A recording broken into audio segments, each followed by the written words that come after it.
Hey everybody, welcome back to Cityscape Brewing. I'm Dennis Fields, and today we're starting a new series called Beer, Pints, and Brew Process, where we're going to have multiple episodes talking about every step in the process of beer brewing and breaking it down a little bit more in depth than we normally would in a brew day video. And when we're doing that, we're going to be having a pint process. So with that, hit that subscribe button, grab yourself a pint, and we'll be back after this.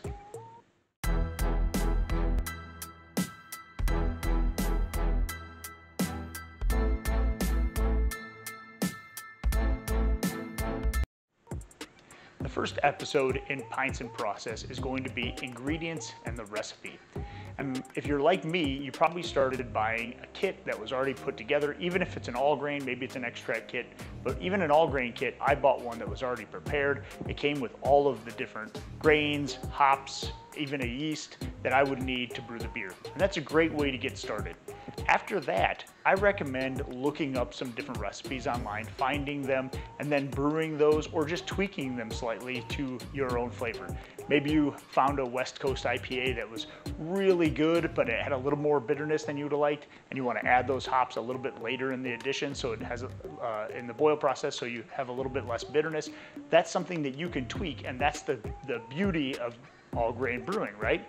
And so when thinking about your recipe and your ingredients, I like to think of the style that I want to do right away.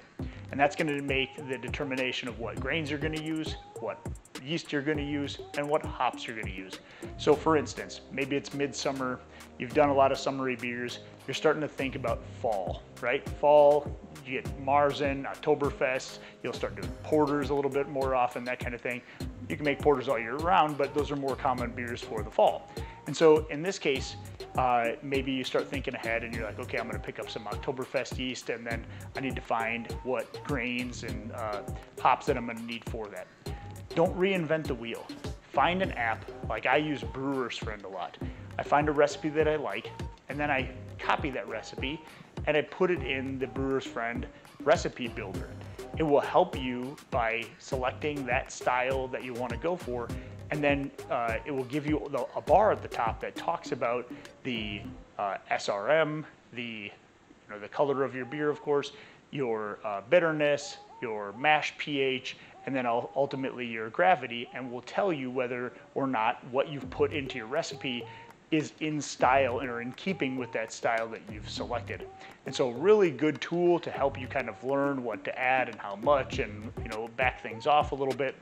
And then it will help you find other recipes on their website also to see what others have used when you're doing, say, an Oktoberfest for hops.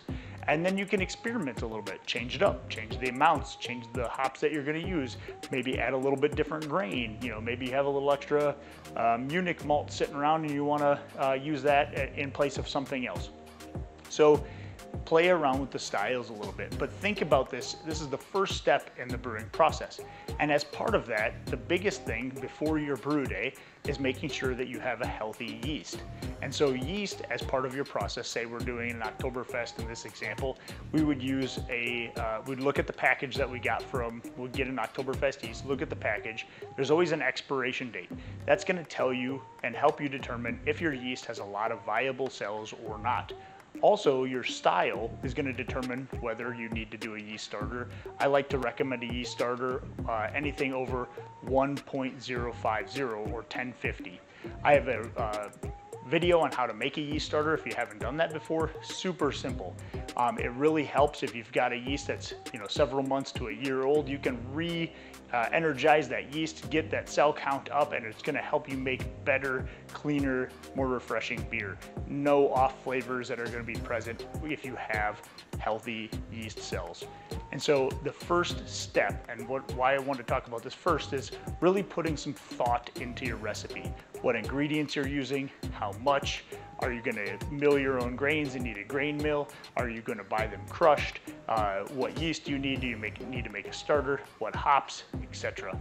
So think about that as your first step in the brew process and put some thought into it. I liked buying kits when I first got started, but it's even more fun kind of building your own recipes, tweaking ones that you found, and then never really doing that same recipe again. I use an Oktoberfest recipe and I usually change something a little bit each year.